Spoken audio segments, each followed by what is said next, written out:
important and serious subject, that is the Kerala development trajectory. I think it's very important for students to discuss it because, as you know, for some years, Kerala has been following a development trajectory that is completely different from the neoliberal trajectory that is quite unique anywhere in the world, that is not sufficiently discussed or interpreted, and that is something which is even different from what many of the admirers of this strategy actually interpret it to be. For instance, you would know that the idea of the Kerala model was basically promoted by Professor Amartya Sen, who used it as a counter to show that even a state which is poor, which is relatively low income, can nonetheless have social development indicators that are better than anywhere else in the third world. Not only is it the best in India, that's better than anywhere else in the third world. I'm not including countries like Cuba, but anywhere else in the capitalist third world, and that in some respects is even comparable, in some respects, even to the advanced capitalist countries. The fact that this is possible in a country, in a state with a low income still, which is a relatively poor state, is something which was supposed to be the essence of the Kerala model. On this, a book was written by two economists, Professors Franke and Chaffin. On this, a special issue of the monthly review of Sweezy and Magdoff in New York was brought out to discuss the Kerala model, so that it acquired a lot of international recognition. But that recognition was for a model which actually was interpreted to mean that you can be a relatively not well off, relatively poor state, you can be a relatively poor region, but nonetheless through redistribution of whatever incomes you have, through a relatively more egalitarian distribution of the income, you can actually have wonderful achievements when it comes to human development indicators. So the Kerala model was interpreted typically to mean that redistribution rather than growth. Instead of simply pursuing growth, it's very important, whatever incomes you have, that they be relatively equally distributed, in which case you can have remarkable social development indicators. Now, I think, of course, Kerala's remarkable social development indicators are not in doubt, but I believe that the Kerala model is not just redistribution instead of growth, but rather it is growth through redistribution, growth through an egalitarian distribution. This is not often appreciated, and I'll tell you, when I talk to many of my friends, non-left friends, the kind of objections they raise to what I'm saying. You see, I made a calculation. You look at the period from 2004-5 to 2011-12, longish period. Over much of this period, starting from 2006-7 to 2011-12, Kerala was ruled by an LDF government headed by Comrade V.S. Achyutanandan. Now, if you look at the growth rate of Kerala, per capita income growth in Kerala was not only higher than the national average, but it was roughly the same as in Gujarat. Per capita income growth in Kerala was roughly the same as in Gujarat. Now, these were two states pursuing completely different development strategies, diametrically opposite development strategies. Then how come that actually Kerala also has a growth rate which is not only higher than national average, but is something which actually is no less than Gujarat, which is talked of all over the world as a successful pursuer of growth? I think basically here we have to see that there are two very different ways in which growth is sought to be achieved. What happens in Gujarat is that the idea is that, let's say, there is a government budget.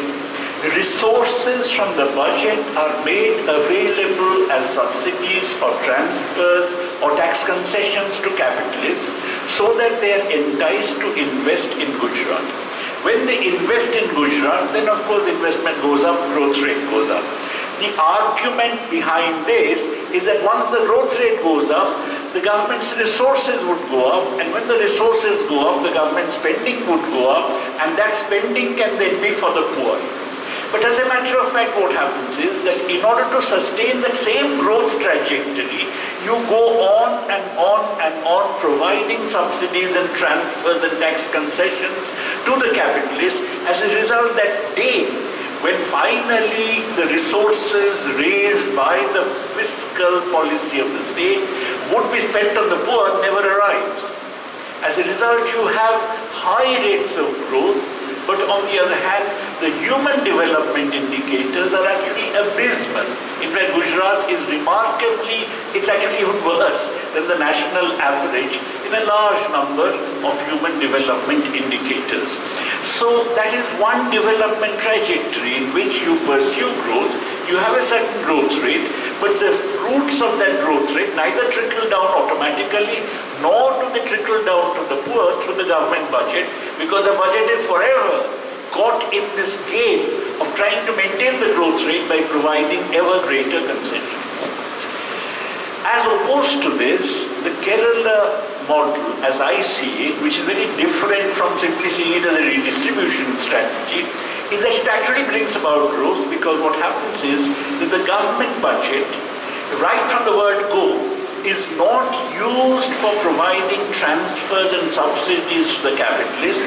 On the contrary, it is used for actually providing transfers and subsidies to the ordinary people. Now that happens in a number of ways. That happens through direct transfers of various kinds, but that also happens through strengthening, let us say, the health system. Suppose the public healthcare system gets strengthened, and that strengthening implies that people can access healthcare paying very little themselves, then implicitly purchasing power is saved for uses on other things.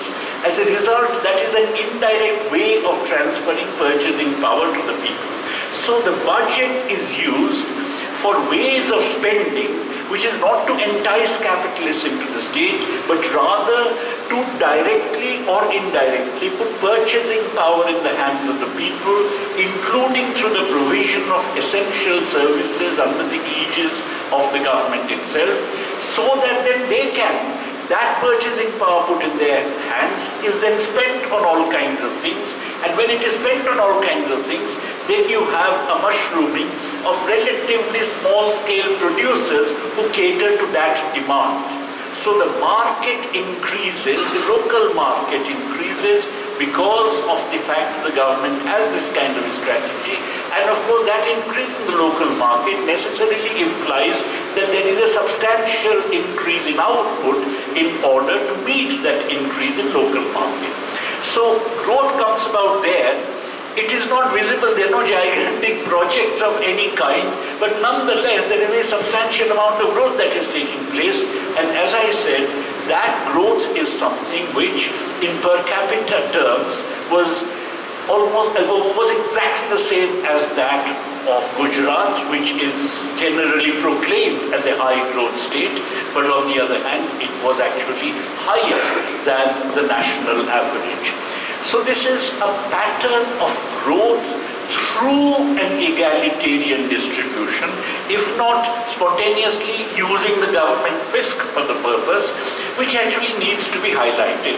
It has a number of advantages. I mean, apart from the fact, of course, that it is an egalitarian pattern, apart from the fact that it actually ensures high levels of human development indicators. As I said, Kerala has human development indicators which are among the best anywhere in the world. By the way, if you're looking at human development indicators, to my mind, the most telling human development indicator is the gender ratio. You find everywhere, in every state in India, the proportion of females to males is much lower. Is much lower than 1:1. In fact, in Kerala, is higher than 1:1, and as a result, that is indicative of the fact that women get health care and all the rest of it. It's a very telling, it's a litmus test of human development indicators. But anyway, so the point is that the fact that such a, apart from the fact that human development indicators are very good, it's an egalitarian kind of development strategy. It also means that it is ecologically much less demanding and much less damaging. And finally, it also means that a whole range of small producers, relatively small producers, proliferate in order to cater to the market, and that in turn implies a far more dispersed kind of development than simply having large capital doing big projects, which apart from anything else can be ecologically damaging in a state like Kerala with a very fragile ecology, Western Ghats on one side, sea on the other side, little strip of land in between, and of course if it can be ecologically extremely damaging if you have large projects. If you have steel plants in Kerala, that can be extremely damaging. So it's an appropriate development strategy for the ecology of the state, and it's an egalitarian development strategy. To my mind, that is the Kerala model. Now, obviously, this is a model which has been developed essentially under the aegis of the Left Democratic Front governments. As a matter of fact, Kerala's growth rate took off. Really, if you look at the Kerala's GDP or GSDP, gross state development, gross state domestic product, then you find that there is a real break in the growth rate from 1987. And that is when the Nayanar government, the earlier LDF government, came to power, and then you find that again, as I mentioned, there's a remarkable increase in the growth rate in the period 2004-5 to 11-12, which is the period when the LDF again was ruling. So obviously it's a development strategy which has been promoted under the aegis of the left, not always necessarily with a great deal of thought. In other words, not as if the left actually worked out this development strategy, but it has, as it were, worked its own way towards the development strategy, and this is something which is really quite remarkable. Not surprisingly, you always find efforts being made to prove that actually Kerala's success has nothing to do with the left's economic strategy. One very standard argument that I have come across when I was in Kerala, I think somebody came from New York Times or somebody, a correspondent journalist, and was trying his best to persuade me on this line of argumentation that really in Kerala the high human development indicators have nothing to do with the government, they have to do with the inflow of remittances from the Middle East. That basically you have a lot of money coming in, and as a result people can access healthcare, they can access education, and therefore you have a high level of human development achievement because of the remittances. Now I showed him that look, you look at government expenditure as a proportion of GSDP, Kerala is actually number one. Among all the states, is the one that actually spends most by way of government expenditure relative to the gross state domestic product. And secondly, quite interestingly, if you look at the states, the districts from which maximum migration takes place to the Gulf, and therefore the remittances coming back to those districts, then you find in terms of human development indicators, they are not the top districts. So that, the fact that Kerala's human development indicator is not just something correlated to the inflow of remittances, is something which can be shown by looking at the inter-district variations. So that is kind of one. The other is when I talked to my friend Montek Singh Ahluwalia, he used to be the vice chairman of the Kerala State, of the All India Planning Commission earlier.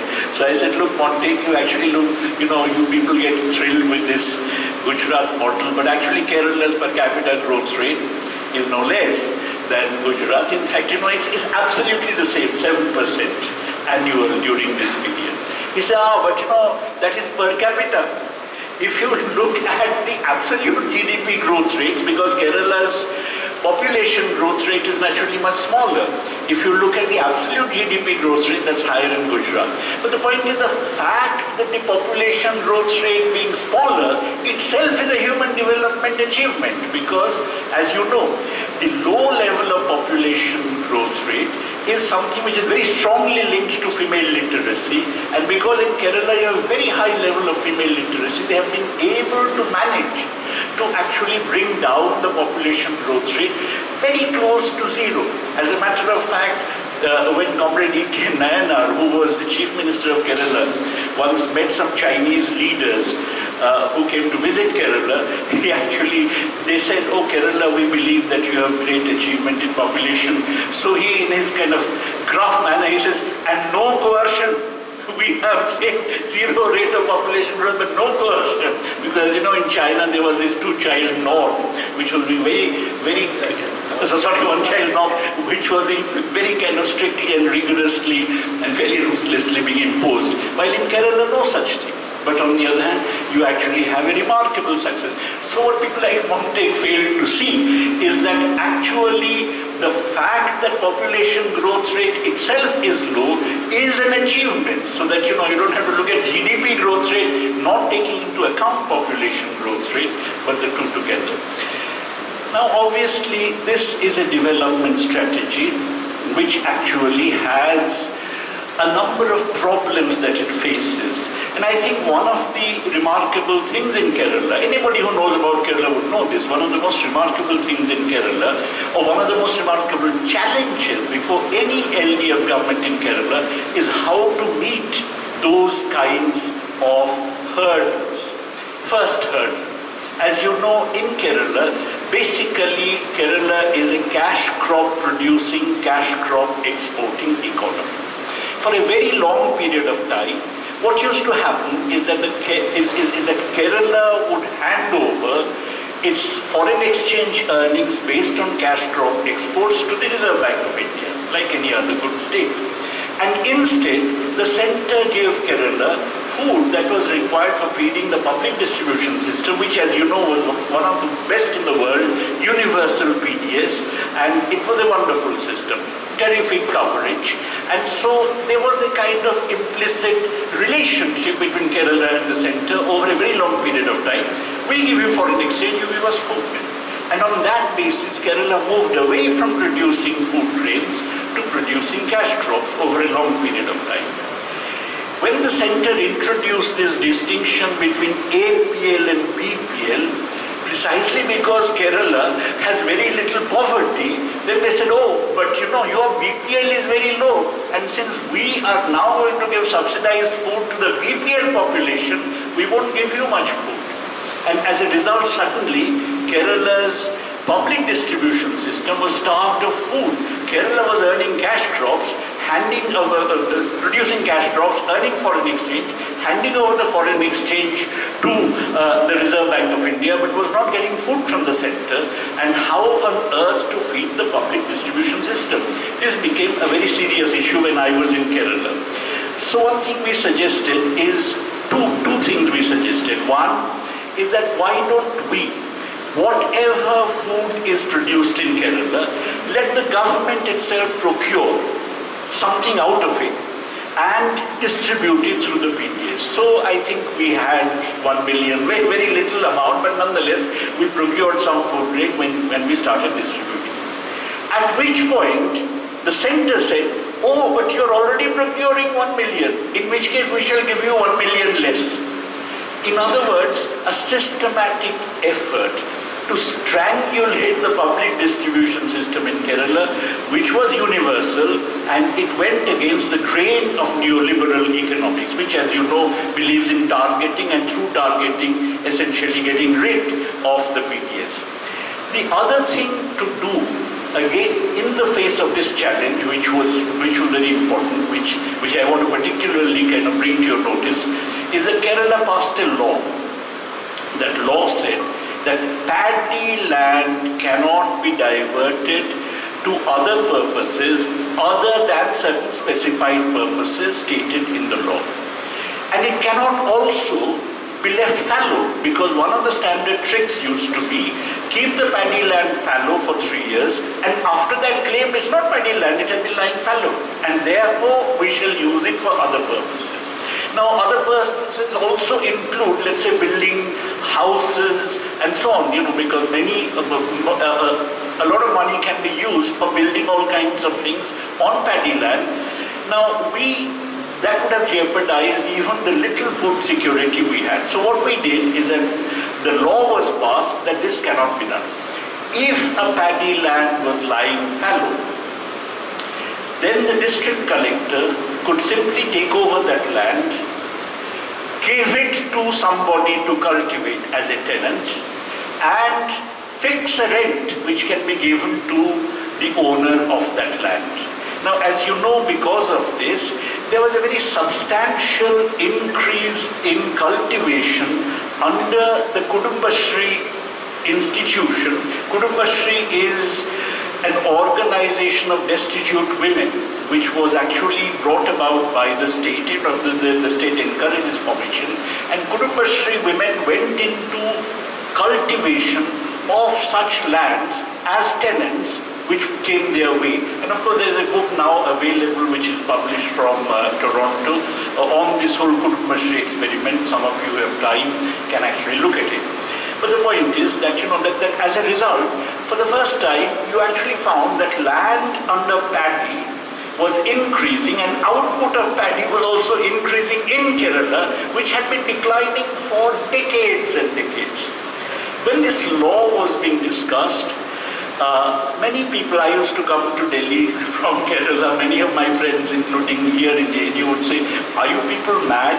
How can you really force peasants to produce something? I mean, you are interfering with the decisions of the peasants, and how can Kerala government put peasants in jail if it is the case that they produce something else other than what your law states?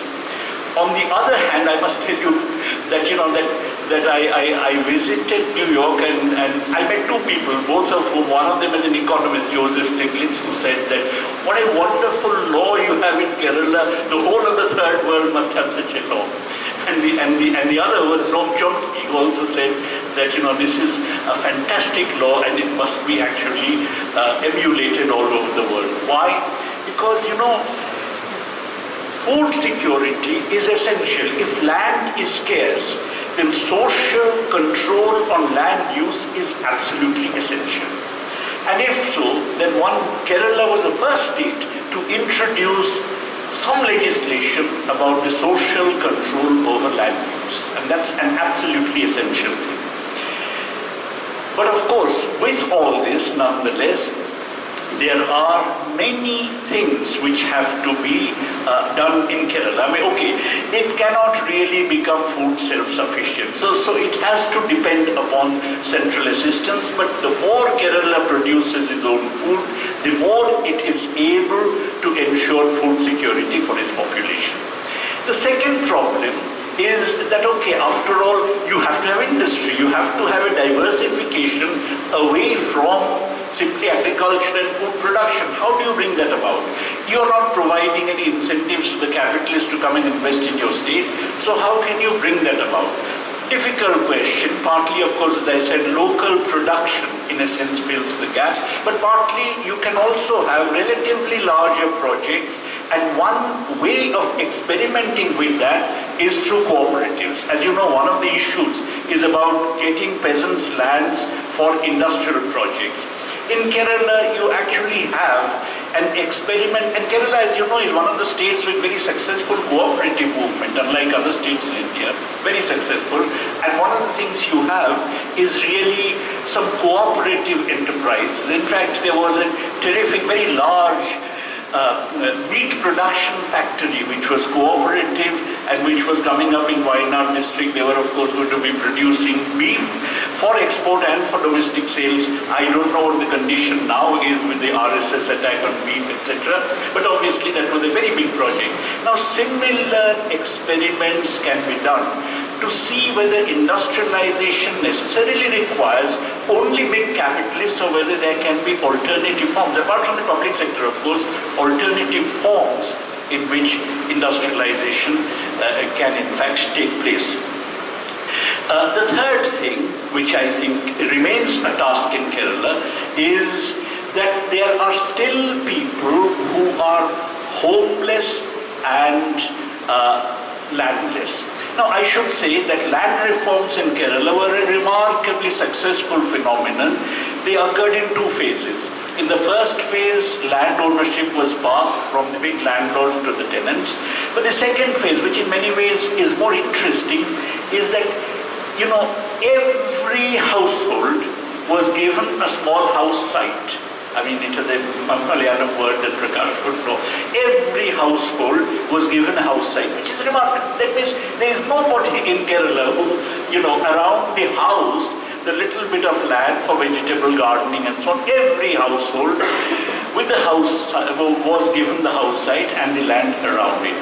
Even so, there remain some people who are landless and who are homeless. Not many, but still some.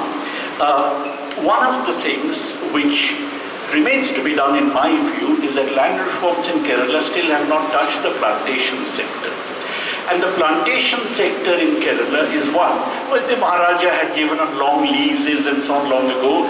And you see, a lot of the land in the plantations is not used. Nobody even knows how much land there is in the plantations because they have not been measured. So one of the things we had suggested was the following. That suppose it's a tea or a coffee plantation.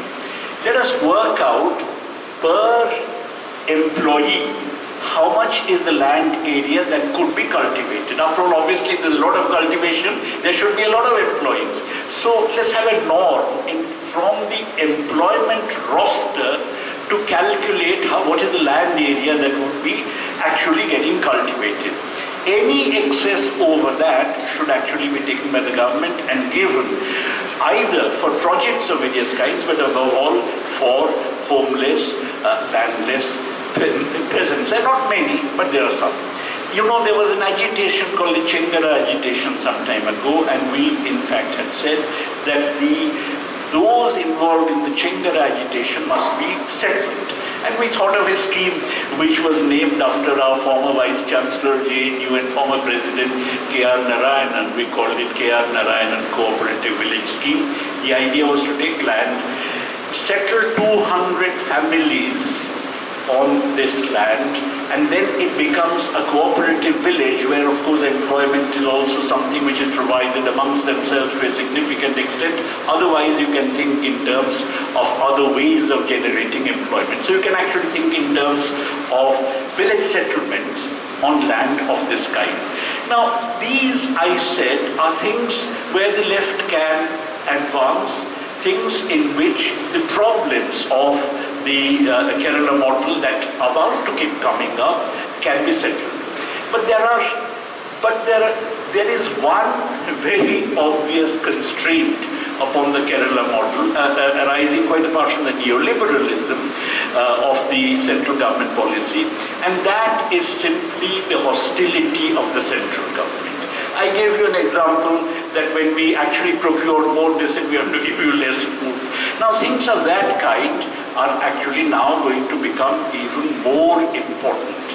And what is more, now with the GST, Goods and Services Tax, having replaced the sales tax, which was the main source of revenue as far as state governments are concerned, including Kerala, 80% revenue came from sales tax, and GST Council deciding on the rates, GST Council having the central government as well as state governments, among whom there are a large number of BJP state governments, you now have a situation where a BJP-dominated GST Council is going to fix the tax rates of Kerala, and that is something which again is going to be potentially quite dangerous. GST immediately is not a problem for Kerala because on the service tax revenue, which Kerala was not getting earlier, it would be getting now. But I think over a period of time, they would use the GST as a means of arm-twisting state governments. These are problems which the Kerala government would face, which the LDF government in Kerala would face, but on the other hand, one hopes that the LDF government would overcome this problem, because what is happening in Kerala, not much written about, is really a remarkably unique experiment